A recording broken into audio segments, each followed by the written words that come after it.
ასპინძის მუნიციპალიტეტის სოფელ რუსთავში საინფორმაციო ბანერი დამონტაჟდა. მცირე გრანტების პროგრამის ფარგლებში იგი სამოქალაქო განათლების კლუბის წევრებმა რუსთავის რწმუნებულთან ერთად სოფლის ცენტრში დაამონტაჟეს. მცირე გრანტების პროგრამა ადგილობრივ თვითმმართველობასთან ურთიერთობას ითვალისწინებს, ამიტომ საინფორმაციო ბანერის დამზადება და მისი დადგმისათვის ადგილის გამოყოფა სოფლის რწმუნებულმა უზრუნველყო. არჩილ კახაძე ამბობს, რომ ახალგაზრდების ინიციატივას ბანერის განთავსებასთან დაკავშირებით მიესალმება, რადგან მას მიაჩნია, რომ სოფლის განვითარებაში ეს ფაქტი დიდ როლს ითამაშებს.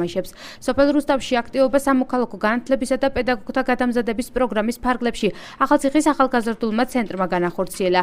გარდა ამისა, ცენტრის ხელმძღვანელმა სოფელ რუსთავის სამოქალაქო კლუბის წევრებს საინფორმაციო დაფაც გადასცა, რომელიც ახალგაზრდებმა სკოლის ფოიეში განათავსეს.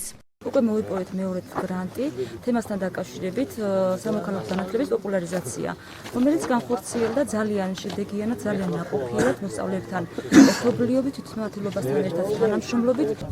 ის ამბობს, რომ გააკეთეს საკითხი საქმე, რომელიც გამოადგება ჯერ ხალხს, მერე თვითონმა ისწავლიან საზოგადოების შრომაში, როგორ უნდა ჩაერთონ.